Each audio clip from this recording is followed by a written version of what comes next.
Abramos a palavra de Deus no livro dos Atos dos Apóstolos, capítulo 16. Atos dos Apóstolos, capítulo 16, versos 16 a 18. Aconteceu que, indo nós para o lugar de oração, nos saiu ao encontro uma jovem possessa de espírito adivinhador, a qual, adivinhando, dava grande lucro aos seus senhores. Seguindo a Paulo e a nós, clamava dizendo: estes homens são servos do Deus Altíssimo e vos anunciam o caminho da salvação. Isso se repetia por muitos dias. Então Paulo, já indignado, voltando-se, disse ao Espírito: em nome de Jesus Cristo eu te mando, retira-te dela. E ele, na mesma hora, saiu. Vamos orar. Pai Santo, nós te somos muito gratos pelo registro que o Senhor preservou, para que nós fôssemos instruídos acerca do teu grande poder sobre a criação, sobre o reino espiritual e sobre o reino físico. Nós te louvamos, Pai, porque por meio das histórias que o Senhor preservou na tua santa palavra, nós podemos ser edificados pelo Senhor, podemos conhecer mais o Senhor e podemos perceber o que o Senhor pode fazer na vida das pessoas e na nossa vida, Pai. Nós te somos muito gratos por isso. E pedimos, Pai, que o Senhor mais uma vez nos abençoe nesta manhã, para que ouçamos a Tua voz, vinda da Tua palavra. E assim, Pai, com os corações abertos, estejamos prontos para aprender mais do Senhor e para mudar a nossa vida naquilo que deve ser mudado. Abençoa-nos, portanto, é o que nós pedimos humildemente. E em nome de Jesus, amém. Em nome de Jesus Cristo eu te mando, retira-te dela.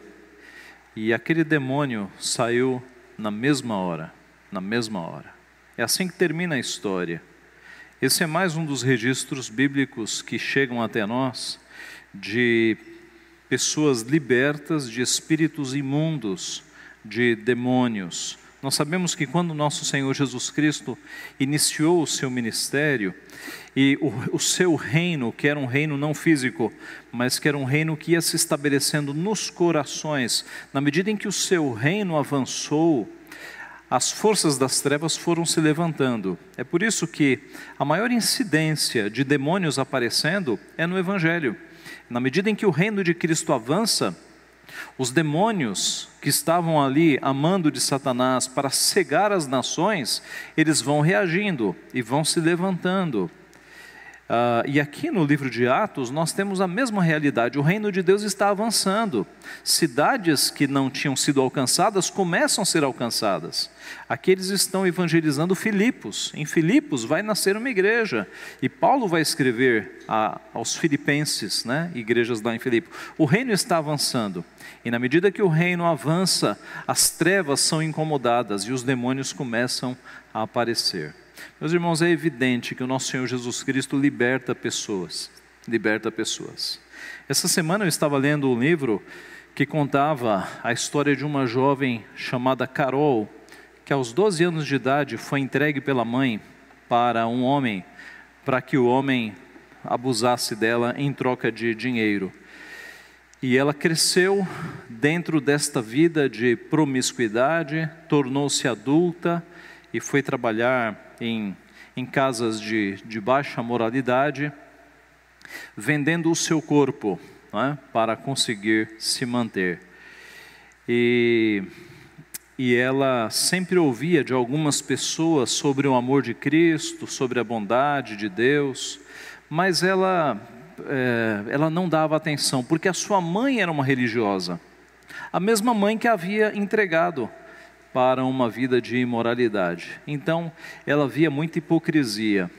Mas o fato é que depois de tanto que uma pessoa próxima falou do amor de Cristo para ela, e de como Deus é um Deus bondoso, que direciona a nossa vida, que nos ama, que ouve os nossos segredos, que cuida de nós, ela, cansada da sua vida, ela foi até uma igreja, bateu na igreja, apareceu a secretária, e ela falou para a secretária: eu estou querendo sair desta vida, eu preciso de uma igreja que me ajude. E a secretária, mal sabia Carol que a secretária e o seu marido, há muitos meses, vinham orando a Deus para que Deus os tirasse daquela vida de conforto espiritual, aquela vida de inatividade, de só fazer o básico para o Evangelho. Eles estavam orando para que surgisse algo que os aproximasse mais de Cristo, do discipulado de Cristo. E aquela secretária disse para aquela stripper, para aquela mulher que vendia o seu corpo: você não quer morar lá em casa conosco? E foi assim que naquela tarde a secretária chegou na sua casa com aquela jovem. O marido levou um belo susto, não é? Mas nos próximos meses aquela jovem foi amada com o amor de Deus, com o amor de Cristo por aquele casal. E ela saiu daquela vida e ela converteu-se ao Senhor Jesus Cristo. E aquela história de abusos, de escravidão que tinham imperado até aquele momento foi quebrada. Ela foi liberta por Cristo. Cristo a libertou desta história de promiscuidade, de imoralidade, de abusos. Cristo a libertou completamente. E diz o final da história que agora ela se identificava como antes de Cristo e depois de Cristo, porque de fato ela teve uma vida nova. Cristo a libertou totalmente daquele passado tão triste, envolta em tantos pecados. Meus irmãos, esse texto é mais um texto que mostra que Cristo liberta. Cristo nos liberta, seja de qual for a escravidão, liberta dos vícios, liberta do pecado sexual, liberta da mentira, liberta das trevas, de pactos assumidos com Satanás. Cristo liberta, meus irmãos, Cristo nos liberta de qualquer coisa que esteja contra a palavra de Deus. E aqui nesse texto nós vemos em primeiro lugar então que Cristo liberta da escravidão dos espíritos. Cristo liberta da escravidão dos espíritos. O texto começa dizendo que eles, a saber, Paulo, Silas, Timóteo e o próprio Lucas, Lucas está agora se incluindo no relato, ele registra porque ele escreveu o livro de Atos e ele se inclui. Essa era a equipe da segunda viagem missionária, Paulo, Silas, Timóteo e Lucas. Eles estavam indo para um lugar de oração. Nós não sabemos que lugar de oração era esse, mas nós temos uma pista muito interessante nesse mesmo capítulo, no versículo 13.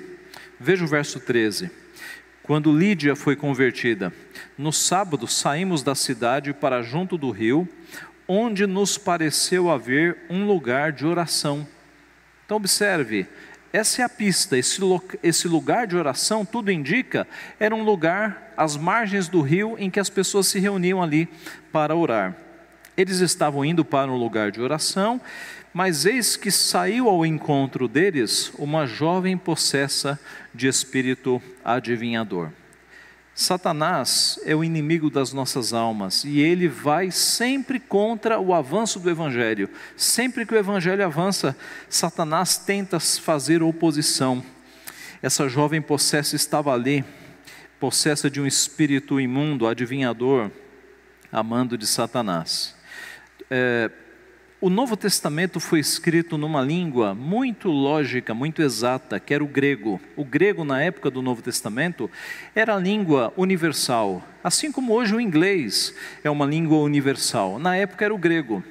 E no grego, Lucas escreve literalmente que essa jovem estava possessa do espírito de Pitom.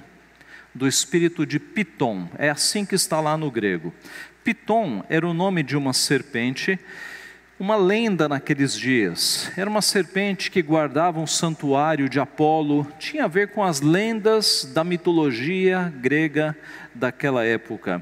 E a lenda dizia que esta serpente, ela possuía um espírito adivinhador, e que agora era esse espírito dessa serpente que entrava nos adivinhos para que eles pudessem predizer o futuro. Irmãos, nós sabemos que lendas são fantasias, são criações humanas que nunca aconteceram.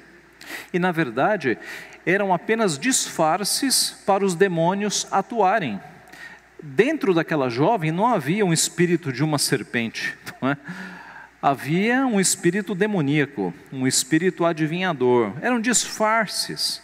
Assim como nos nossos dias, Chico Xavier, Zé Arigó, João de Deus, Dr. Frites, tudo isso são disfarces para os demônios. Os demônios são espíritos enganadores, e eles usam essas pessoas, passando-se por espíritos do bem, para escravizar essas pessoas, para enganar essas pessoas.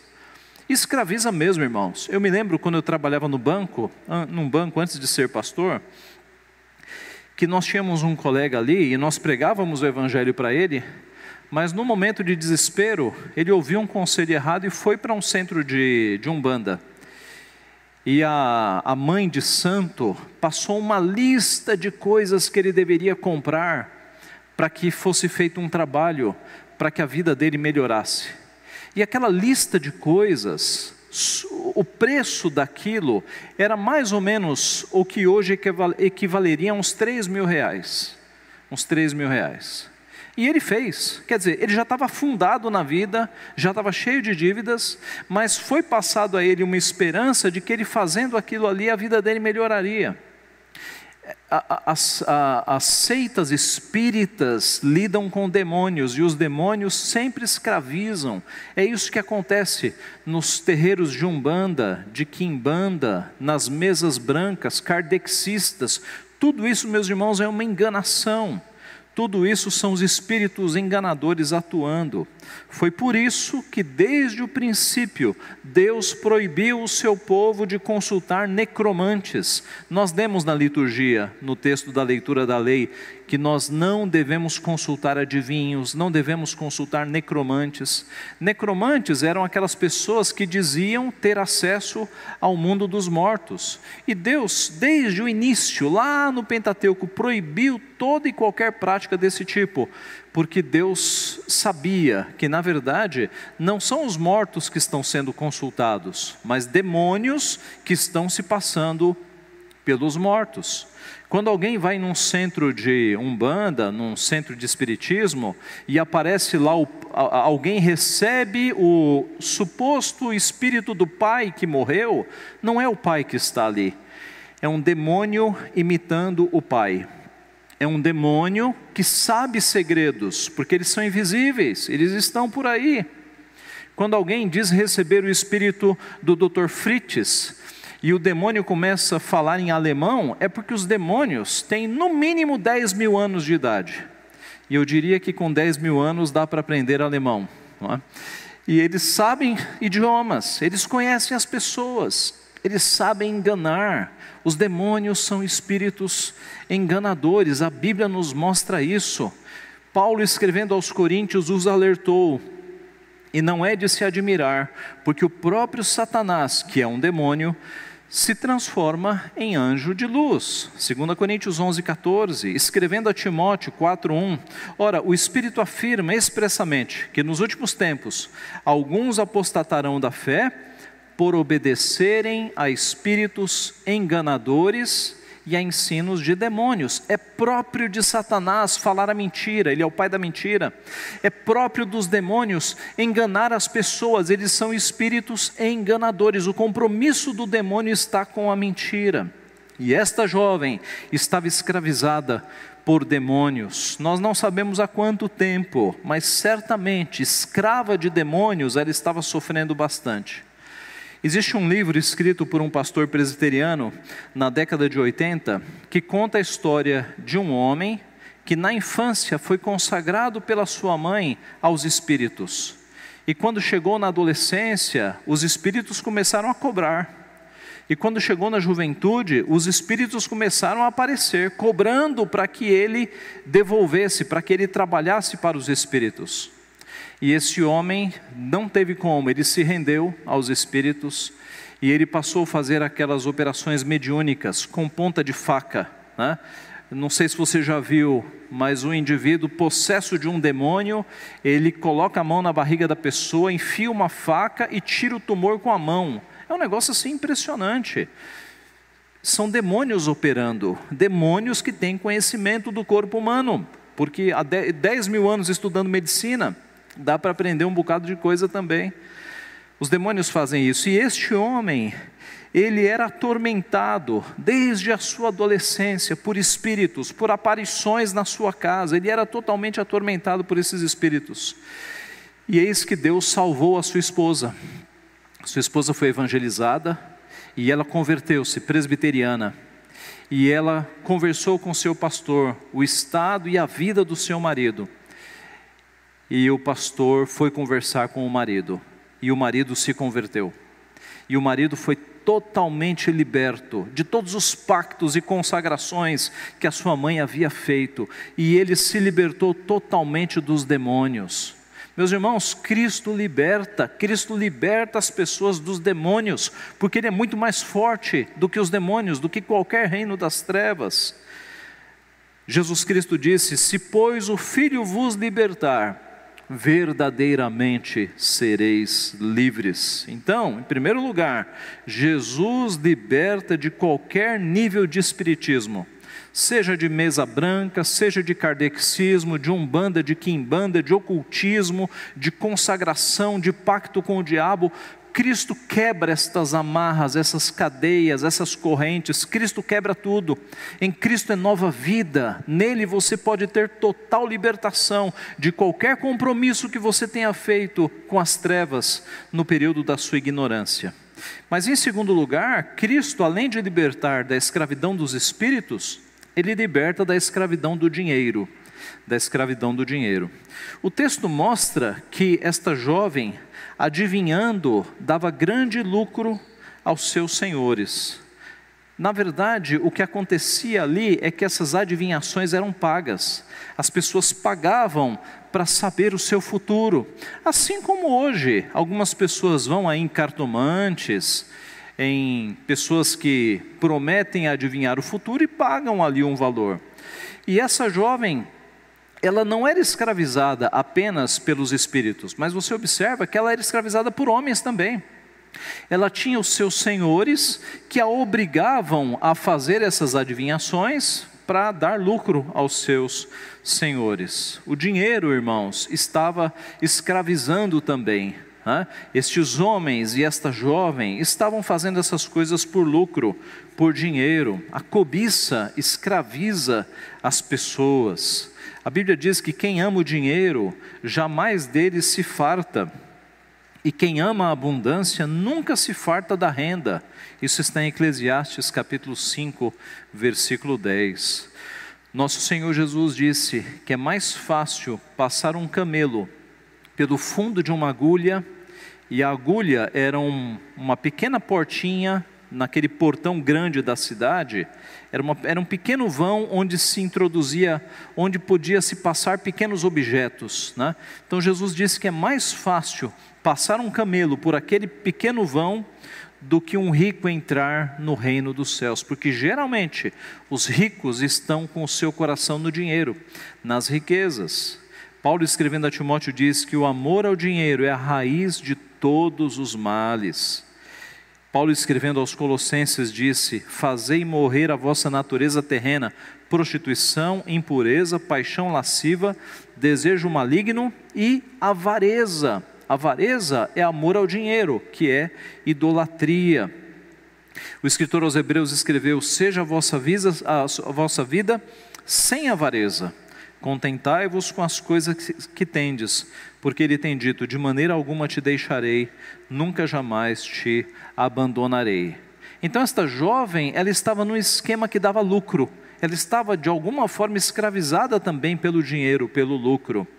Meus irmãos, o dinheiro escraviza, e eu diria que nos nossos dias, há muito mais pessoas escravizadas pela cobiça, pelo dinheiro, pelo desejo de ficarem ricos, pelo desejo de terem prosperidade financeira, do que escravizados pelos espíritos. Não tenha dúvida, numa sociedade materialista como a nossa, em que os prazeres espirituais já não são mais buscados, mas só os prazeres físicos, e os prazeres físicos custam dinheiro, as pessoas estão buscando dinheiro desesperadamente, escravizadas pelo dinheiro.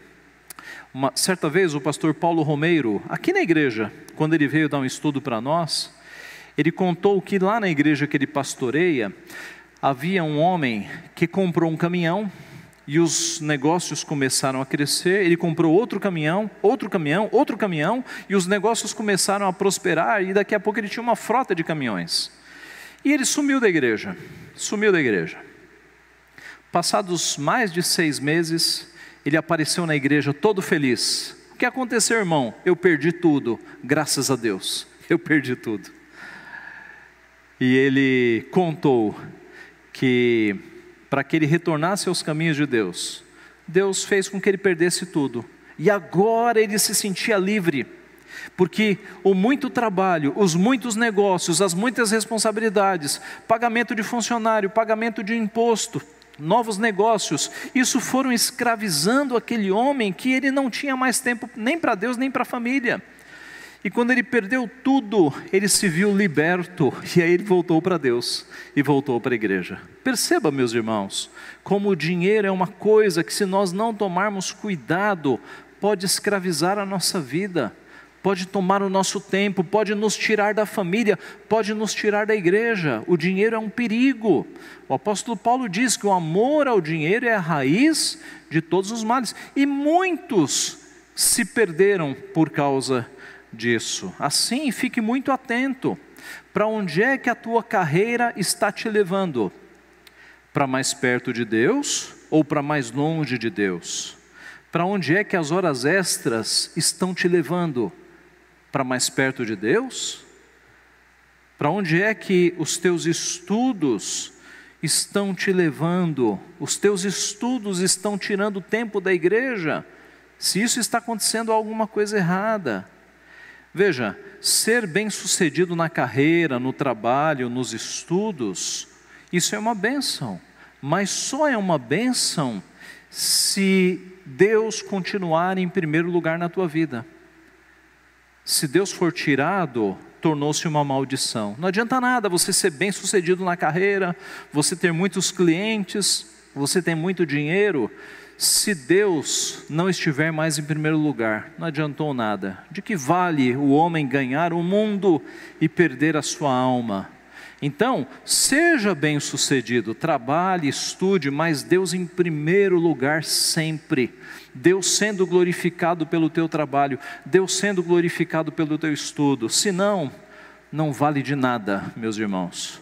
Na vida que nós teremos depois desta vida física, diplomas e currículos não valem nada. O que vale é o teu coração amando e servindo ao teu Deus. Então, nosso Senhor Jesus liberta da escravidão dos espíritos, da escravidão do dinheiro e, por fim, da escravidão da mentira.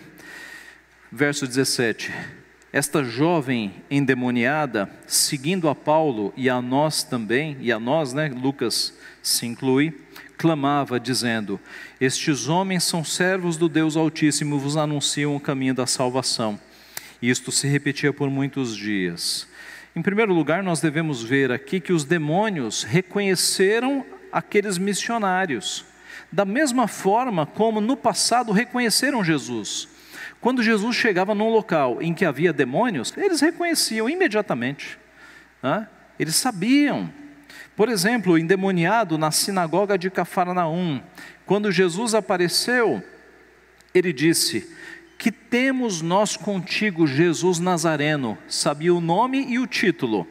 Vieste para perder-nos? Bem sei quem és, o Santo de Deus. Olha aí o conhecimento do demônio sobre Jesus Cristo. Sabia mais do que as pessoas que estavam ali. É claro, é um anjo caído, conhece exatamente quem é Jesus Cristo, Filho de Deus.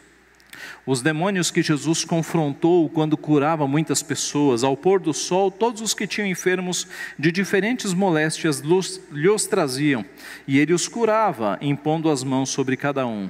Também de muitos saíam demônios, gritando e dizendo: tu és o Filho de Deus. Ele, porém, os repreendia para que não falassem, pois sabiam ser ele o Cristo. Ou o endemoniado de Gadara, o gadareno, quando ele diz: que tenho eu contigo, Jesus, Filho do Deus Altíssimo? Rogo-te que não me atormentes. Então, como demônios são anjos que caíram, eles conhecem exatamente aqueles que são servos de Deus. Reconheciam Jesus Cristo imediatamente, e aqui eles estão reconhecendo os pregadores do Evangelho, aqueles legítimos pregadores do Evangelho. Eu vou contar uma história, irmãos, que poucos sabem aqui, eu acho que eu contei pouquíssimas vezes. Quando eu fui encaminhado para o seminário, isso aconteceu em 1991, eu comecei a reunir os documentos que o presbitério exige para você ir para o seminário. E um dos documentos era um atestado de sanidade física e mental. Eu fui num posto de saúde, eu morava na Zona Leste, Jardim Elba. Fui num posto de saúde, tinha 19 anos de idade. Fui com minha mãe, solteiro ainda, e nós estávamos lá, o posto de saúde estava cheio, e eu aguardava um médico para me dar um atestado de sanidade física. Eis que no final do corredor, imagine o corredor cheio de pessoas, no final do corredor, vinha vindo uma senhora, devia ter aí uns 70 anos de idade, amparada pelo que parecia sua filha, uma sobrinha, uma jovem bem mais nova, e essa mulher falando muito, falando e dando risadas, e assim, havia um silêncio naquele corredor, porque o que aquela mulher estava fazendo era bastante incômodo, rindo, mexendo com as pessoas, estava incomodando bastante. E essa mulher veio vindo, minha mãe sentada, eu estava, acho que minha mãe estava em pé, e eu estava assim, na parede, 19 anos, camiseta e calça jeans, a paisana, né? Nenhuma aparência de pastor. E essa mulher veio vindo, e quando chegou na nossa frente, ela apontou o dedo para mim e disse: "Este aqui vai ser um servo de Deus", com o dedo assim no meu rosto. "Este aqui vai ser um servo de Deus". Eu olhei para minha mãe, a gente deu uma risada, e a mulher continuou indo, rindo e falando besteiras. Irmãos, eu não tenho dúvida de que era um demônio, não tenho dúvida. Porque não havia nenhum elemento em mim que apontasse para isso. Eu estava ali exatamente para pegar os documentos para ir para o seminário. Exatamente. Então, meus irmãos, os demônios estão por aí. E os demônios sabem que você é crente. E os demônios vão fazer de tudo para te derrubar da fé. Então fique muito atento. Não tenha medo, porque aquele que está em você, o Espírito Santo, é muito mais forte que os demônios. Crente não fica endemoniado, crente não sofre na mão de demônio, porque nós temos o Espírito Santo de Deus, que é o selo, que nos guarda. Aquele que está em nós é muito mais forte do que o que está no mundo. Os filhos de Deus, o demônio não toca, então você não precisa ter medo nenhum, mas não fique brincando com essas coisas e fique muito atento à tua vida espiritual, porque o inimigo das nossas almas vai fazer de tudo para nos derrubar. Então fique muito atento. Essa é uma realidade que existe, os demônios existem, os anjos existem, é uma realidade espiritual que está ao nosso redor, meus irmãos. Cristo liberta de toda a mentira. Nós temos aqui então eles sendo reconhecidos. E na sequência, nós vemos que o demônio estava dizendo o quê? Estes homens são servos do Deus Altíssimo e vos anunciam o caminho da salvação. O que era verdade, era uma mensagem verdadeira. O que o demônio estava dizendo não era errado. Qual é o problema aqui? O problema é que uma verdade na boca de Satanás ou na boca de um demônio nunca é algo digno de confiança. Quais eram as intenções? Muitas vezes Satanás usa a verdade de forma maldosa para escravizar as pessoas. Ora, não é isso que acontece nos terreiros de Umbanda? Você vai lá e as pessoas dizem: Deus é bom, Jesus Cristo é Salvador. Mas tudo isso, a verdade misturada com a mentira, para escravizar as pessoas. Ou a verdade, poucos elementos da verdade, como uma isca para trazer as pessoas para a mentira. E esse demônio estava falando verdades. Para quê? Para que por meio de uma verdade as pessoas entendessem: olha, essa jovem é adivinhadora mesmo. Sem conhecer esses 4, ela está dizendo que eles são pregadores da salvação, ela está certa. Para que, digamos, o seu ministério da mentira fosse confirmado e continuasse atraindo as pessoas. Observe que era uma verdade sendo usada agora em nome e a serviço do reino da mentira. É isso que estava acontecendo. Meus irmãos, não há dúvidas de que toda verdade é verdade de Deus, mas é preciso muita cautela e observação para ver quem está usando a verdade e com quais objetivos. Não podemos ser ingênuos neste assunto. Esta era uma verdade sendo usada em favor da mentira. Então note que aquela jovem também estava escravizada ao reino da mentira. Os demônios não estavam sendo sinceros. Não apenas esta jovem, mas quantas pessoas hoje não estão escravizadas à mentira? Jesus Cristo disse: se vós permanecerdes na minha palavra, sois verdadeiramente meus discípulos, e conhecereis a verdade, e a verdade vos libertará. A verdade, que é uma pessoa, que é Cristo, nos liberta de toda a mentira. Ele disse: eu sou o caminho, a verdade e a vida. A mentira, meus irmãos, está em todos os lugares. Está na TV, está na internet, nas redes sociais, nas faculdades, nos cursos. A mentira está em todos os lugares. E para que nós não sejamos vítimas da mentira, nós temos que ter a palavra de Deus no nosso coração. Apenas a palavra de Deus funcionando como que com óculos, para nós enxergarmos a realidade, para que a nossa visão de mundo esteja na palavra, somente a palavra de Deus é que pode, de fato, nos tirar deste mundo ilusório. Este mundo é uma ilusão, como se fosse um programa de computador mesmo, em que a palavra de Deus é que tira as escamas dos nossos olhos para que nós consigamos ver o mundo real, de acordo com o prisma do Criador. É este mundo real que nós conseguimos ver quando nós somos atraídos e regenerados por Cristo Jesus. Aqueles que não têm ainda uma visão clara das Escrituras e clara de Cristo, estão, meus irmãos, num mundo ilusório, como se fosse uma realidade virtual, ilusória, feita para conduzi-los na mentira, para escravizá-los. É Cristo quem nos tira deste mundo de engano e que nos faz ver as coisas como elas realmente são. Alguns filmes trabalham esse conceito, não é? Que é um conceito verdadeiro. Cristo disse: conhecereis a verdade, e a verdade vos libertará. E assim como aconteceu com Paulo, as escamas dos olhos caem, e a pessoa consegue enxergar o mundo verdadeiro que existe, pelo prisma, pelo ângulo de Deus. Jesus nos liberta da mentira. Concluindo, o texto diz que Paulo, já indignado, voltando-se ao Espírito, disse: em nome de Jesus Cristo eu te mando, retira-te dela.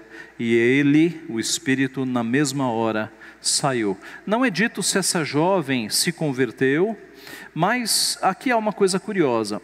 O fato de Lucas registrar a história desta jovem entre a conversão de Lídia e a conversão do carcereiro tem levado os estudiosos a achar que essa jovem se converteu, que ela foi liberta e passou a fazer parte da comunidade ali de Filipos. Uma igreja foi estabelecida ali. Não sabemos, um dia nós saberemos.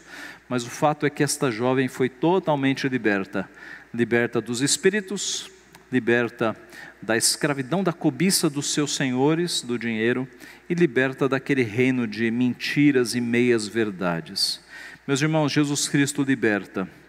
Ele nos libertou e Ele continua libertando. E nós somos os agentes a levar as pessoas que estão escravizadas, seja escravidão espiritual, por meio dos espíritos, seja escravidão materialista, e tantos ao nosso redor estão escravizados por isso, ou seja, a escravidão da mentira, das coisas que enganam esta sociedade. Nós somos os discípulos de Cristo, nós somos os agentes. Eu não posso falar dessas coisas para o teu colega de serviço, eu não estou lá. Você, Deus te colocou no seu serviço, não foi para você ganhar dinheiro, foi para que ali o nome dele fosse glorificado. A partir da tua excelente competência de trabalho, você vai glorificar a Deus fazendo o melhor, e também testemunhando o nome de Cristo para as pessoas que estão ali no teu redor. Deus nos coloca em áreas da sociedade para que nós testemunhemos o seu nome, para que nós preguemos o Evangelho. Este Evangelho que liberta pessoas, esse Evangelho que tira pessoas das trevas e as traz para a sua maravilhosa luz. Que Deus assim nos abençoe, meus irmãos, e nos use como seus instrumentos. Amém.